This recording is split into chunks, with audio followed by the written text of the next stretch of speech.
Answers for Buyers. This is a series of posts and videos that answer important questions that most buyers ask.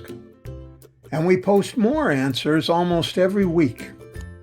So if you got questions about buying real estate and you'd like more answers, subscribe to this channel, which is exclusively for buyer questions, or you can call or text Tony Delisi, that's me, the results guy at Berkshire Hathaway Home Services Stark Real Estate in Huntley at 847-471-7177, or you can email Tony at tonydelisi.com. Okay, now you might be wondering, what the heck is earnest money? Well, earnest money is an amount of money you give when you submit your offer on a home, and it's used to show that you're earnest or serious about your offer. Now, in Illinois, earnest money is held in a state-audited trust account until closing, and it can't be used to pay any expenses of the person who's holding the money. It's usually held by the selling real estate broker office, not the agent, but in some cases it's held by the attorney for the seller. But the money is never held by the seller themselves. The earnest money is credited to you at closing and comes off the amount of cash you need to close. Now, in the northwest suburbs of Illinois, around this area, it's traditional to give at least $1,000 as earnest money, but there's no real set amount. And if you want to make your offer more attractive or make you sound even more committed to it, you can give higher amounts. Most people give $1,000, but many people give earnest money of $2,500 or $5,000. It's entirely up to you. Now, sellers can ask for a set amount of earnest money as they negotiate terms with you. So, for instance, if you wrote your offer with $1,000 earnest money, they may say, "I'll take your offer, but I want $2,000 earnest money." So it's one of the terms that you negotiate. The funny thing is that some sellers put a lot of faith in earnest money and how much it secures the deal. But the truth is, it's very unlikely that they could ever get to keep your earnest money. In Illinois, earnest money is held in a state-audited trust account until closing. Can't be used to pay any expenses of the person or company holding it, and it's usually held by a real estate broker, not the agent, but in some cases it's held by other licensed people, such as the attorney for the seller, or maybe an officer of a bank if it's a foreclosure. But as I said before, it's never held by the seller themselves.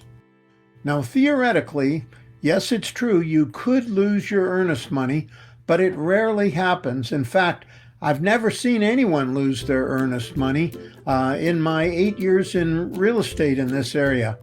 But it's possible if you were to breach the contract for no allowed reason. But there's so many ways you can cancel your contract where you do get your earnest money back. Here's a few of the reasons. You're going to be surprised at all these ways there are to cancel your contract and get your earnest money back. First of all, you have 5 business days for your attorney to review the contract. During this period, your attorney can cancel the contract for any reason, and your earnest money will be returned.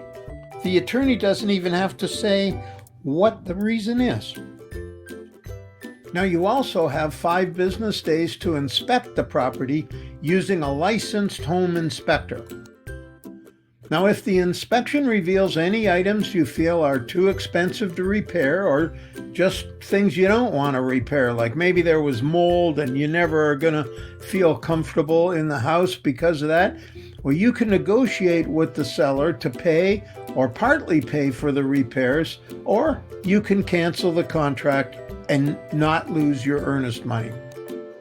You can also cancel the contract if you made your offer conditional to getting a mortgage and you didn't get it. Or You can cancel if you made your offer conditional to your current home closing and it doesn't close. And you can cancel if the home you're purchasing is found to be in a floodplain that wasn't disclosed in the listing, or for many other reasons. So earnest money is very safe, but beware the difference between earnest money and a deposit. Only real estate brokers, attorneys licensed by the state, and other people licensed by the state can hold your earnest money. But some people sell real estate that are not realtors or attorneys.